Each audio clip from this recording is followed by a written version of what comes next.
განვაგრძობთ საუბრებს ქრისტიანული ლიტერატურის ისტორიიდან. ჩვენს წინა საუბარში უკვე დავიწყეთ ისეთ დიდ მნიშვნელოვან საეკლესიო ძეგლზე საუბარი, რაც არის ლექციონარი. განვიხილეთ ქართულად მოღწეული წყაროების მიხედვით ყველაზე უძველესი ხანმეტი ლექციონარი და დასასრულს აღვნიშნეთ, რომ ქრონოლოგიურად მომდევნო წყარო ამავე კუთხით, ამავე მიმართულებით გახლავთ ძეგლი, ასევე ფრაგმენტულად მოღწეული, რომელსაც ჰაემეტი ლექციონარი ეწოდა აკაკი შანიძისგან. სამწუხაროდ ამ ძეგლის, ესე იგი ჰაემეტი ლექციონარის მხოლოდ ნაწილია ამოკითხული, ნაწილი ყოველ შემთხვევაში ჩვენ რამდენადაც ინფორმაცია გვაქვს, კვლავ ამოუკითხავია, მაგრამ ის რაც უკვე ამოკითხული და გამოქვეყნებულია იმავე მკვლევრისგან, ბატონი აკაკი შანიძისგან, უაღრესად საგულისხმო გახლავთ, დამადასტურებელი იმისა, რომ იმ დროისთვის, როდესაც ჰაემეტი ლექციონარი გადაიწერა, ქართულ ენაზე უკვე იერუსალიმურ ლექციონარად წოდებული კაპიტალური კალენდარულ ჰეორტოლოგიური ძეგლი უკვე ჩამოყალიბებული იყო, რადგანაც საკუთრივ ხსენებათა მხრივ, ანუ კალენდარული ასპექტით, იმ მონაკვეთში, რა მონაკვეთიც მოღწეულია ჰაემეტი ლექციონარის ფრაგმენტებად და რაც თანხვედრაშია იერუსალიმური ლექციონარის იმ ნუსხებთან, რაც ჩვენამდე მოღწეულია, მათ შორის არის სრული იდენტურობა. ესე იგი, ხსენებათა თვალსაზრისით, ის ფრაგმენტები ჰაემეტი ლექციონარის, რაც ჩვენამდეა მოღწეული, იმავე სისრულეს წარმოგვიჩენს, რა სისრულითაც იგივე ხსენებანი წარმოდგენილია იერუსალიმური ლექციონარის ისეთ ცნობილ და ვრცელ ნუსხებში, ესე იგი, ნაწილობრივ მათაც ფრაგმენტულობა ახასიათებს, მაგრამ გაცილებით უფრო დიდ ნაწილად მოღწეულ ნუსხებში, როგორიცაა გნებავთ ლატალის, კალას ლექციონარი, პარიზის ლექციონარი, ყველაზე სრულყოფილი ტექსტობრივად და შემონახული ჩვენამდე ამ ლექციონართა შორის და აგრეთვე ნაწილი ლექციონარის მხოლოდ გარკვეულ კალენდარულ ციკლს რომ ასახავს, ეგრეთ წოდებული სინური ლექციონარი, რაც იოანე ზოსიმეს სახელს უკავშირდება, უაღრესად მნიშვნელოვანი ტექსტი, რომელიც მართლაც სრულადაა მოღწეული, მაგრამ მხოლოდ რამდენიმე განგებითი ციკლის შემცველია და არა სრული საწელიწოდო განგებისა. იერუსალიმური ლექციონარი გახლავთ ერთ-ერთი ცენტრალური ძეგლი, რაც კი ქართულ ენაზე ჩვენ შემოგჩენია, ალბათ შეუფასებელია მისი ღირებულება, სულიერი ღირებულება და ამასთან მნიშვნელობა იმ მხრივ, რომ აღვადგინოთ ეკლესიის უადრესი ლიტურგიკული სახე. უადრესი ამ შემთხვევაში აბსოლუტურად დასაბამიერ ეპოქას ცხადი არ გულისხმობთ. დაახლოებით ეს ეპოქა გულისხმობს ალბათ მე-7-მე საუკუნეების იერუსალიმური ღვთისმსახურების სახეს, რაც იმ პერიოდში განმსაზღვრელი იყო მთელი ქრისტიანული მსოფლიოსთვის. და იერუსალიმური ღვთისმსახურების საფუძვლად აღდგომის, ანუ ანასტასიას ტაძრის ტიპოსი იყო. ეს ძეგლი, იერუსალიმის ლექციონარი, გახლავთ სწორედ იერუსალიმის სამღვდელმთავრო კათედრალური ტიპიკონი, თავისი ღირსებით, თავისი აღმატებულებით და შესაბამისად სავალდებულო და კანონი მთელი მაშინდელი საღვთისმსახურო პროცესისთვის, პირველ რიგში, რა თქმა უნდა, იერუსალიმის გარშემო, ყველა სამონასტრო კერისთვის და სხვა ენებისთვისაც იგი ხდება, ესე იგი, იერუსალიმის საღვთისმსახურო ტიპოსი. ხდება ნიმუში და საფუძველი, ყოველ შემთხვევაში საქართველოს ეკლესიისთვის ეს უეჭველად ასე ხდება, რადგანაც შეიქმნება აუცილებლობა და საჭიროება მისი ქართულ ენაზე თარგმნისა. ჩვენ ეს საკითხები ვრცლად გვაქვს განხილული წერილობით პუბლიკაციაში, რომელიც სხვათა შორის ახლახან გამოვიდა, შეიძლება დაინტერესებულმა მსმენელმა მოიძიოს და იქ დაეცნოს უფრო მეტად დეტალებს ამ საკითხთან დაკავშირებით. ჩვენ გულისხმობთ ნაშრომს ძველი ქართული საეკლესიო ლიტერატურა ამსათაურის ნაშრომს, სადაც გრიგოლ ხანძთელის ცხოვრების კომენტარებში ვრცლად განვიხილავთ საკითხს იერუსალიმის ლექციონართან, ანუ ეკლესიის განგებასთან დაკავშირებით. სწორედ ეს განგება ეკლესიისა იხსენიება გრიგოლ ხანძთელის ცხოვრებაში ერთგან, როგორც წერილობითი ძეგლი და გრიგოლ ხანძთელის დროს დანერგილი საქართველოს ეკლესიაში და რა უნდა ყოფილიყო ეს განგება ეკლესიისა, წერილობით არსებული, კვლავ აღნიშნავთ და რა მიმართება შეეგი იერუსალიმის ლექციონართან, რომ უიგივდება მას და ეს ერთი და იგივე ძეგლია და შესაბამისად აუცილებლობა იყო იმისა, რომ თვით იერუსალიმის ლექციონარის რაობა განგვიმართა. აი ამ კომენტარში, შესაბამის კომენტარში, ხსენებულ ნაშრომში, პუბლიკაციაში ცლად გავს განხილვა, მაგრამ ამჯერად ჩვენ ყველაზე უფრო არსებით შევეხებით იერუსალიმის ლექციონართან დაკავშირებით. ჯერ აღნიშნავთ უპირველესად იმას, რომ ხსენებული ძეგლი ორი კუთხით განიხილებოდა კვლევაძიებაში, მეცნიერებაში. ერთი კუთხე, ერთი მიმართულება მეცნიერული კვლევისა გახდათ ის, რომ იერუსალიმური ლექციონარი გაიგებოდა ხანმეტი ლექციონარის თანდათანობითი შევსების გვიანდელ სახეობად, ხოლო ეს თანდათანობითი შევსება ქართულ ნიადაგზე, ქართულ ენაზე უნდა წარმართულიყო, ასე მიიჩნევენ ის კვლევარები, რომლებიც ამ თვალსაზრისს აყალიბებენ და ეს თავისთავად ძალიან საყურადღებო თვალსაზრისია, რა თქმა უნდა. ანუ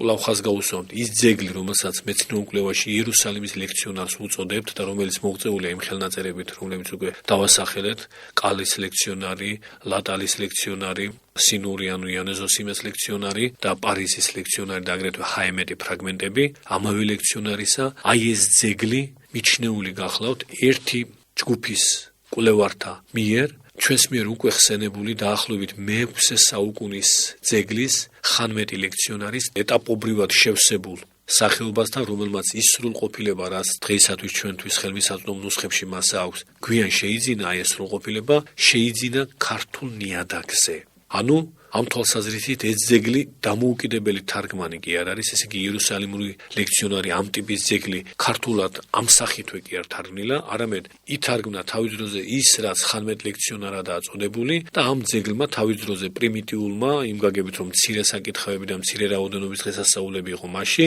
თანდათანობით ეპოქის და კვალობაზე განიცადა შევსებანი ახალ დღესასწაულთა, ახალ განგებათა მხრივ და საკითხავთა მხრივაც პერიოდულად ქართულ ნიადაგზე, რა თქმა უნდა, ეს ახალი მასალა ბერძნულად ითარგმნებოდა, მაგრამ ემატებოდა უკვე არსებულ ლექციონარულ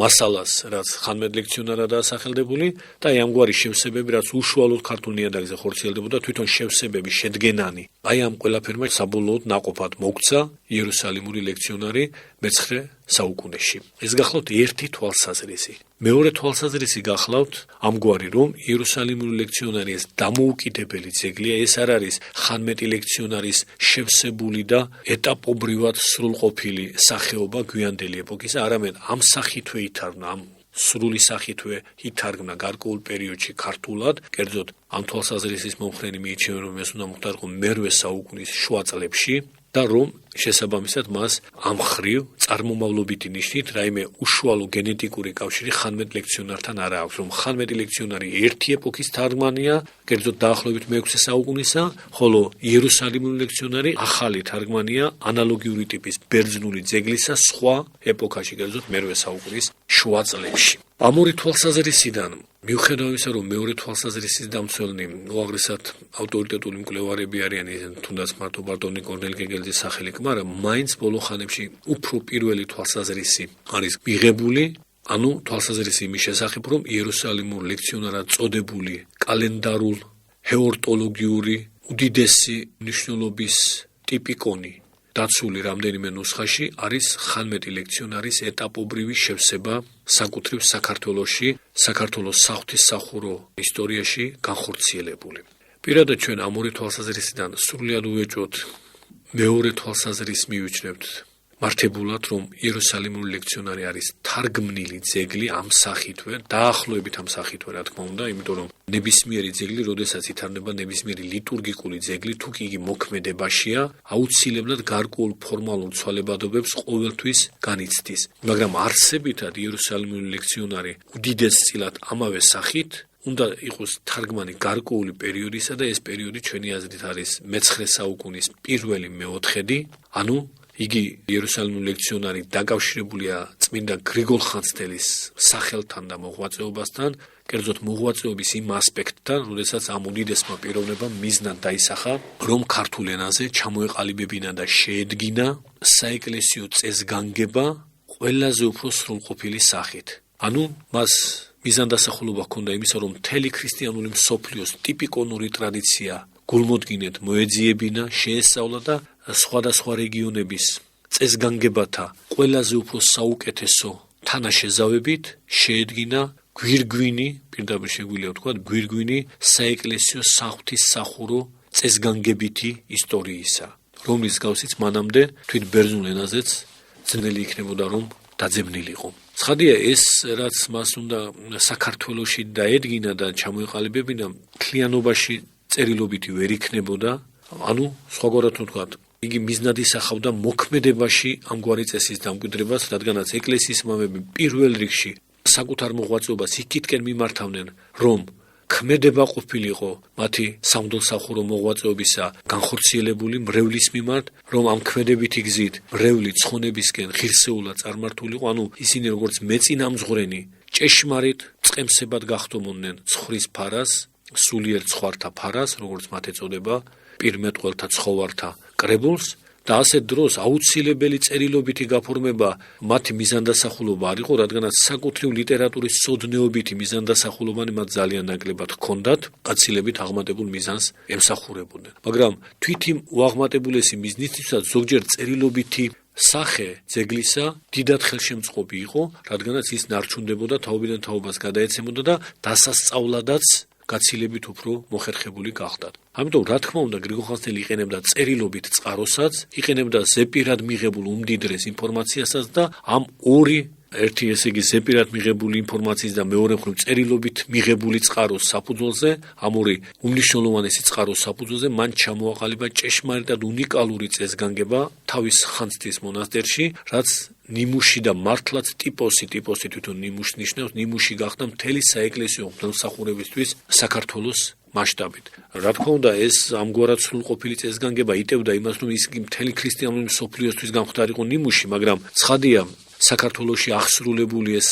ქმედება, ეს ღვაწლი და ეს წარმატება სხვა ენებისთვის უცნობი დარჩებოდა და დარჩა კიდეც, მაგრამ საქართველოს მასშტაბით მან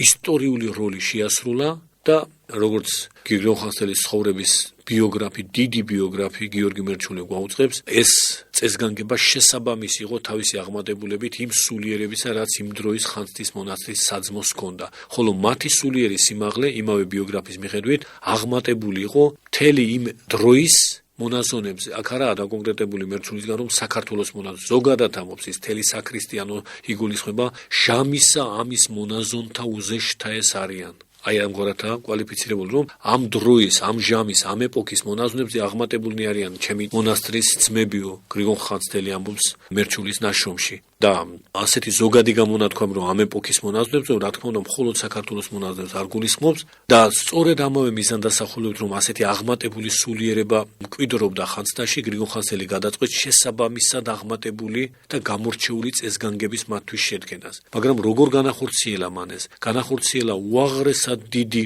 და შრომატევადი ღვაწლით და უაღრესი წარმატებითაც, ამ ღვაწლის, ამ დიდი ღვაწლის შესაბამისი წარმატებითაც, რადგანაც იმ პერიოდში გამორჩეული ყველაზე უფრო მნიშვნელოვანი ტიპიკონური ტრადიციის ასპექტით და ტიპიკონური და საერთოდ ღვთელმსახურებითი, ღვთელმოქმედებითი წესგანგების თვალსაზრისით ყველაზე გამორჩეული რეგიონების სრული ამოწურვის შედეგად. ეს რეგიონები გახდათ ერთი მხრივ კვლავაც და მარადის იერუსალიმი და მეორე მხრივ კონსტანტინოპოლი. ეს ორი უწმინდესი და უაღრესად სახელგანთქმული ცენტრი ქრისტიანული და კონკრეტულად ეკლესიური ლიტურგიკული მოღვაწეობისა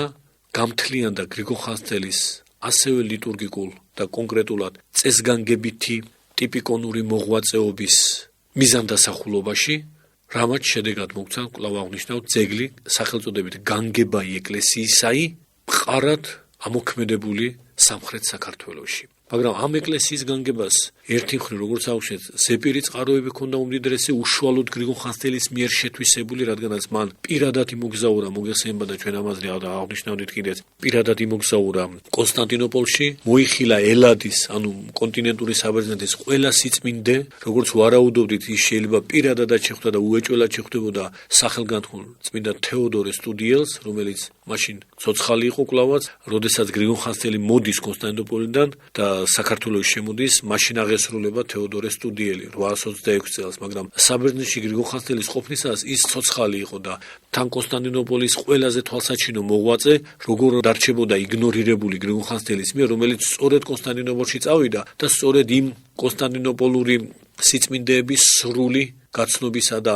შესწავლა აღქმის მიზანდასახულობა ჰქონდა. ის სტუდიის მონასტერს, რომელიც ლიდერი, წინამძღვარი იყო მაშინდელი საეკლესიო ცხოვრებისა და მოღვაწეობისა კონსტანტინოპოლში, ცხადია გვერდს ვერ აუვლდა. ამიტომ აბსოლუტურად ლოგიკური გვეჩვენება ვთქვათ, რომ იგი პირადადაც შეხვდებოდა წმინდა თეოდორე სტუდიელს და მრავალ სხვას. ბიოგრაფი გვაუწყებს, რომ აღმოისო მან გულითვისი, აურაცხელი სწავლებით, აურაცხელი ინფორმაციით აღმოისო გულითვისი, გამდიდრდა, ამ გამდიდრებით, ამ სულიერი ზეპირი გამდიდრებით ბრუნდება საქართველოში და იღებს წერილობით დოკუმენტად საბაწმინდიდან, რაც სახეა მაშინდელი იერუსალიმური ღვთისმსახურებისა, ამას საგანგებოდ ხაზს უსვამთ, იმიტომ რომ საბაწმინდა გარკვეული გაგებით არაიშვიათად მთლიანდება იერუსალიმის ცნებაში, იერუსალიმი თვითონ ტერმინი იერუსალიმი ორი გაგებით გამოიყენება საეკლესიო წყაროებში, ერთი კერძოობითი მნიშვნელობით, აი ქალაქის ის შემოგარენი, რაც პოლისი არის, რაც ქალაქი იერუსალიმად იწოდება და მეორე იერუსალიმი რეგიონული გაგებით, მთელი იმ რეგიონის სახელწოდებად და მასში შედის საბაწმინდის მონასტერიც საკუთრივ ქალაქ იერუსალიმისგან თუ არ ვცდებით 18 კილომეტრით დაშორებული. ამის აურაცხელი წყარო გახლავთ.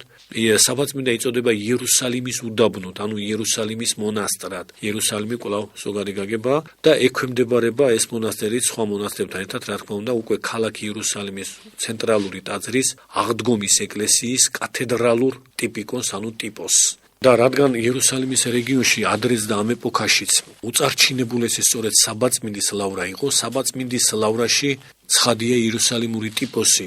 წერილობით იარსებებდა ბერძენთათვის, იმიტომ რომ ეს ყველაზე თვალსაჩინო მონასტერი იყო და თუ სადმე ეს ძეგლი წერილობით არსებობდა, პირველ რიგში ის იქნებოდა სწორედ საბაწმინდაში. სწორედ საბაწმინდა გახდათ აგრეთვე ის რეგიონი, სადაც ქართველები მოღვაწეობდნენ ძველთაგანვე და როგორც კორნელი კეგელიძე აბსოლუტურად მართებულად მიიჩნევს, ის ამ დროისთვის ერთადერთი საზღვარგარეთული კერა იყო. გამოკვეთილი საზღვარგარეთული კერა იმ გაგებით, სადაც მწიგნობრული მოღვაწეობა ქართველებისა მიმდინარეობდა. ამიტომ სავსებით ბუნებრივია, რომ სწორედ საბაწმინდაში შესრულდებოდა იერუსალიმური ღვთისმსახურების ამსახველი ტიპოსის ქართულად თარგმნა, რასაც ძეგლში გრიგოლ ხანძთელის ცხოვრებაში საბაწმინდისა წესგანგებაი ეწოდება და ეს წესგანგებაი, როგორც ვიცით, გრიგოლ ხანძთელს დაბრუნებულს საბერძნეთიდან და ზეპირი ინფორმაციით გამდიდრებულს ჩამოუტანეს საბაწმინდისა განგებაი დაწერილი, ანუ წერილობითი დოკუმენტი. ამ ორი წყაროს საფუძველზე, როგორც ვეკითხარით, გრიგოლ ხანძთელმა ჩამოაყალიბა განსაკუთრებული ღირსებისა და სულიერების წესგანგება ხანძთის მონასტერში, რაც ნიმუში გახდა მთელი სამხრეთ საქართველოს მსახურებითი პროცესისა, ხოლო სამხრეთ საქართველოს თავისთავად იყო სახე მთელი საქართველოს საქრისტიანო მოღვაწეობისა, სამღვდელმოქმედო მოღვაწეობისა, მღვდელმსახურებისა, თვით საბაწმინდური განშტოება ქართველი მღვდელმსახურებისა, ქართულ მღვდელმსახურთა, ქართველი მწიგნობრებისა, საეკლესიო მწიგნობრებისა სამხრეთ საქართველოს წარმოშობისანი არიან, აქედან იყვნენ ისინი წარგზავნილები, რაც სამხრეთ საქართველოს, ანუ ტაო-კლარჯეთისა და საბაწმინდის განუყოფლობას და ერთ საღვთისმსახურო პროფილს აბსოლუტურად უეჭვოს ხდის. ჩვენ ამით იმ აზრს ვუქმნით საფუძველს, რომ საბაწმინდიდან წერილობით მიღებული დოკუმენტი გრიგოლ ხანძთელისადმი გაგზავნილი არის არსებითად, არქეტიპულად ის ძეგლი, რასაც დღეისათვის იერუსალიმურ ლექციონარს უწოდებთ. მაგრამ საბაწმინდაში ეს ძეგლი, ახლა ჩვენ ამის არგუმენტებზე ცხადია დათვლებით ვერ ვისაუბრებთ, უბრალოდ დასკვნას, დებულებას ვამბობთ, რომ საბაწმინდისა განგებაი მიღებული გრიგოლ ხანძთელის მიერ იმ ძმათაგან, რომლებიც საბაწმინდაში მოღვაწეობდნენ და რომლებმაც გამოუგზავნეს მას ეს ძეგლი, ჩვენი აზრით სხვა არაფერი უნდა იყოს თუ არა თარგმანი ბერძნულენოვანი იერუსალიმური საღვთისმსახურო ტიპიკონისა, აღდგომის ტაძრის კათედრალური ძეგლისა, რაც სავალდებულო უნდა ყოფილიყო და ეს გარდუალია ნებისმიერი მონასტრისთვის, რადგანაც ზოგადი რეგლამენტი იყო ყველა მათგანისა. რეგლამენტს განსაზღვრულობას კანონს უდებდა სამღვდელმსახურო ქმედებას ყველა მონასტერში, ყველა ტაძარში. აბსოლუტურად ბუნებრივია და გამართლებულია, რომ ამ ძეგლს ქართულში ეწოდა კანონი, დიდი კანონი. კანონი, ანუ განსაზღვრელი რეგლამენტი მღვდელმსახურებისა, ამ შემთხვევაში საქართველოს ეკლესიაში და რა თქმა უნდა იგივე ვითარება იქნებოდა ბერძნულ ეკლესიაშიც. ასე რომ იერუსალიმური ლექციონარი, როგორც თვით სახელწოდებაც ცხადყოფს, აშკარად თარგმანია ერთმთლიანად, რა თქმა უნდა, მცირესი და შევსებანი და რედაქტორული ცვლილებანი მან შემდგომ განიცადა, ესე იგი მე-9 საუკუნის პირველი მე-4-დის შემდგომ, მაგრამ ამ პერიოდში უნდა თარგმნილიყო იგი, როდესაც გრიგოლ ხანძთელი უკვე აპირებს, როდესაც მან ჩამოაყალიბა აზრი იმის შესახებ, რომ განსაკუთრებული ღირსების წესგანგება დაამკვიდროს მოქმედებაში, თვითმიდის კონსტანტინოპოლში, იერუსალიმში თხოვნას აგზავნის, რომ საბაწმინდიდან წარმოსცენ, ანუ გამოუგზავნონ მას დაწერილი სახით საბაწმინდური იგივე იმ შემთხვევაში და ამ კუთხით იერუსალიმური ღვთისმოქმედებისა და ღვთისმსახურების ნიმუში და ამ ორი წყაროს საფუძველზე განაწესებს კიდეც იგი წესგანგებას ბრძენთაგან განუკითხველს, რომელიც პირდაპირ შეგვიძლია ვთქვათ უდიდესი მიღწევა და გვირგვინი იყო ზოგადად საეკლესიო საღვთისმსახურო ტრადიციისა, კონკრეტულად კალენდარულ ჰეორტოლოგიური ტიპიკონური ისტორიის ასპექტით. აურაცხელი რამ გახლავთ საყურადღებო მნიშვნელოვანი იერუსალიმის ლექციონართან დაკავშირებით. ამ ლექციონარის ერთ-ერთი ნუსხა გარკვეული სახით თავის დროზე გამოსცა ბატონმა კორნელი გეგელძემ, რაც მართლაც სენსაცია აღმოჩნდა მეცნიერული წრეებისთვის. შემდგომში უფრო მნიშვნელოვანი პუბლიკაცია ჩვენ მივიღეთ მოგვიანებით მიქელ თარხნიშვილისგან, რომელმაც ყველა არსებული ნუსხის მიხედვით გამოაქვეყნა იგივე ტექსტი ხსენებათა მხრივ, ესე იგი, საკუთრივ ბიბლიური საკითხების სრული ტექსტები მას არ გამოუქვეყნებია, იმიტომ რომ ეს შეუძლებელი იყო იმ დროს, ხოლო დასაწყისები მოიტანა თუ რა ბიბლიური ტექსტები იკითხებოდა ამა თუ იმ დღესასწაულთან დაკავშირებით, მაგრამ ხსენებანი იმ ნუსხების მიხედვით, რაც უკვე მიუთითეთ, სრულად გამოაქვეყნა და ეს ერთ-ერთი უნიკალური პუბლიკაცია გახლავთ. შემდგომ საკუთრივ ბიბლიური საკითხები გულმოდგინედ შეისწავლა და გამოაქვეყნა ბატონმა კორნელი დანელია და ეს პუბლიკაციები, ეს მდიდარი მასალა ჩვენ ბევრ რამ საკვლევს გვიტოვებს, ძალიან ბევრ საფიქრალს გვაწვდის და ის მხარეც, რომ იერუსალიმური ლექციონარი თარგმანი ჩანს, სწორედ ამ პუბლიკაციების საფუძველზე შეგვიძლია უყოყმანოთ, ვივარაუდოთ, უყოყმანოთ, მივიჩნიოთ, თუმცა ამ საკითხს ამჯერად შედარებითი სრულყოფილებით ჩვენ ვერ განვიხილავთ, რამდენიმე არგუმენტი, გადამწყვეტი არგუმენტი იმასთან დაკავშირებით, რომ იერუსალიმური ლექციონარი სწორედ თარგმანია და თარგმანია გარკვეულ პერიოდში, ამ შემთხვევაში მე-9 საუკუნის დამდეგს ქართულ ენაზე და არა ვთქვათ კაცილებით უფრო ადრეული ხანმეტი ლექციონარის თანდათანობითი შევსება განვითარება, აი ამის შესახებ რამდენიმე შთამბეჭდავ არგუმენტ ჩვენ შემდგომ საუბარში წარმოვადგეთ. ამჯერად ამით დავაბოლოებთ. გმადლობთ ყურადღებისათვის.